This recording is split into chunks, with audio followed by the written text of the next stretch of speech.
বিরাট কোহলি কখনো ওঠেননি আইপিএল নিলামে, কিভাবে এই আজব রেকর্ড গড়েছেন বিরাট কোহলি। আইপিএল অ্যাকশন 2025 ঘুরে ফিরে ভারতীয় ক্রিকেট মহল থেকে ইন্ডিয়ান প্রিমিয়ার লিগের বড় নিলাম নিয়ে আলোচনা হয়।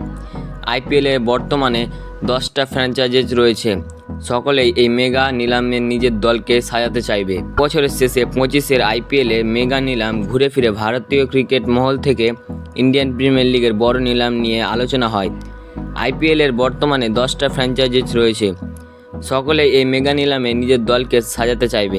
কোন প্লেয়ার চলে যাবেন অন্য দলে, এই নিয়ে তীব্র আলোচনা হয় আইপিএল প্রেমীদের মধ্যে। অনেকে মাঝে মাঝে দাবি তোলেন বিরাট কোহলির উচিত আইপিএল টিম বদলে ফেলা। তিনি একমাত্র ক্রিকেটার যিনি আরসিবির হয়ে 17টা আইপিএল খেলেছেন। ভারতের ব্যাটিং মায়েস্ত্রো কিন্তু কখনো আইপিএল নিলামে ওঠেনি। এ কথা শুনে অনেকেই অবাক হতে পারেন, কিন্তু কেন কখনো নিলামে উঠতে হয়নি বিরাটকে জানেন? 2008 সাল থেকে আরসিবির সঙ্গে এক সূত্রে বাঁধা বিরাট কোহলিকে। আইপিএলের প্রথম মরশুমে বিরাট তখন এমার্জিং প্লেয়ার ছিলেন।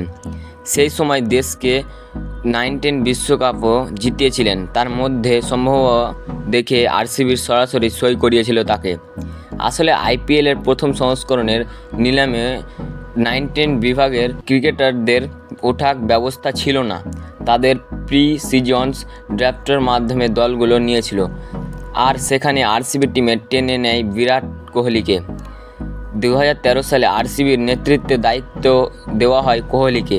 অধিনায়ক হিসেবে দলকে 4 বার প্লে অফে তুলেছেন বিরাট কোহলি, কিন্তু একবারও ট্রফি জয়ের স্বাদ পায়নি বেঙ্গালুরু। সাফল্য না ধরা দিলেও আরসিবি কখনো ছাড়েননি বিরাটকে, আর আরসিবিও ছাড়েননি কোহলিকে। তাই কখনো আইপিএল নিলামে উঠতে হয়নি কিং কোহলিকে। এবারও তাকে আইপিএল নিলামে উঠতে হবে না বলে আশা করা যায়। তো বন্ধুরা, ভিডিওটি যদি ভালো লেগে থাকে অবশ্যই লাইক সাবস্ক্রাইব করে দেবেন।